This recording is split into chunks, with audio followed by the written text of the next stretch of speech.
सहनशीलता एक ऐसी चमत्कारिक शक्ति है जिसके द्वारा व्यक्ति के अंदर एक ऐसी शक्ति, ऐसी शांति का उदय होता है जिससे वह आनंद के प्रकाश से जगमगा जाता है। जीवन में सहनशीलता का बहुत ही उपयोग है और उपयोग ही नहीं, सहनशीलता ही जीवन है।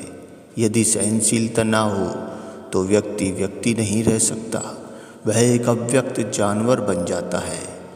बिना सहनशीलता के व्यक्ति का अस्तित्व अस्त व्यस्त हो जाता है, छिन्न भिन्न हो जाता है, वह पागल हो जाता है। सहनशीलता का मतलब होता है रुकना, अपने आप को रोकना।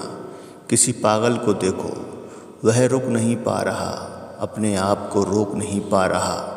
एक विचार हंसने का तो वह हंसने लग जाता है, एक विचार गुस्से का और वह गुस्सा व्यक्त करने लग जाता है।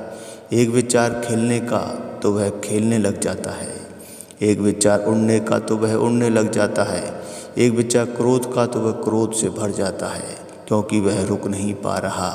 सहनशीलता का मतलब होता है अपनी ऊर्जा के आवेग को सहन करना। हर विचार ऊर्जा पैदा करता है, ऊर्जा का आवेग पैदा करता है।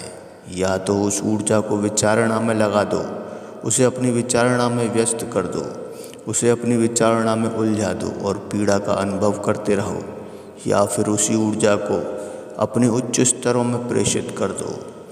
चेतना के उच्च स्तर पर सहनशीलता घटित होती है। चेतना के उच्च स्तर पर ही पीड़ा की ऊर्जा अपनी पूर्णता को उपलब्ध हो सकती है। चेतना के निम्न स्तर पर ऊर्जा पीड़ा, तड़प पैदा करती है, क्रोध तथा ईर्ष्या पैदा करती है, प्रतिशोध तथा क्रोध की भावना पैदा करती है। चेतना के निम्न स्तर पर उसे अपनी ऊर्जा निकालनी पड़ती है किसी न किसी तरीके से, चाहे अपना क्रोध पर कट करके या फिर प्रतिक्रिया देकर। यदि ऊर्जा नहीं निकलती तो वह विस्फोट कर सकती है, वह पागल भी हो सकता है, या फिर अवसाद में जा सकता है, या कोई अपराध कर सकता है।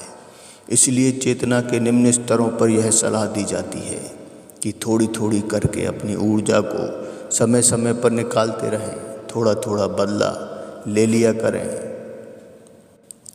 थोड़ी थोड़ी चोट आप भी मार दिया करें, थोड़ा घाव दे दिया करें, थोड़ा पत्थर भी फेंक दिया करें। इससे मन को शांति मिल जाती है, इससे तड़पती ऊर्जा को शांति मिल जाती है। लेकिन चेतना के उच्च स्तरों पर पहुंचने की कोशिश करते रहें, क्योंकि यही पीड़ा देने वाली ऊर्जा अनंत आनंद का कारण बन जाती है यदि यह उच्च ऊर्जा के स्तरों को स्पर्श कर जाए। क्योंकि यही पीड़ा देने वाली ऊर्जा सबसे ज़्यादा उत्तेजक होती है, सबसे ज़्यादा तेज होती है, इसमें गति होती है। यदि इसकी गति का इस्तेमाल कर दिया जाए तो इसे उच्च स्तरों पर पहुंचाया जा सकता है, इससे उच्च स्तर खोले जा सकते हैं। क्योंकि पीड़ादायक ऊर्जा में ताकत होती है। अपने निम्न स्तर पर ऊर्जा तड़प उत्पन्न करती है, पागलपन उत्पन्न करती है, क्योंकि वह अपूर्ण होती है, अधूरी होती है। वह अपनी पूर्णता प्राप्त करना चाहती है। यदि यह उत्पन्न हुई है तो वह समाप्त होना चाहती है, कहीं ठहरना चाहती है। किसी भी प्रकार की ऊर्जा चेतना के उच्चतम स्तर पर ही अपनी पूर्णता प्राप्त कर सकती है, वहीं पर ठहर सकती है।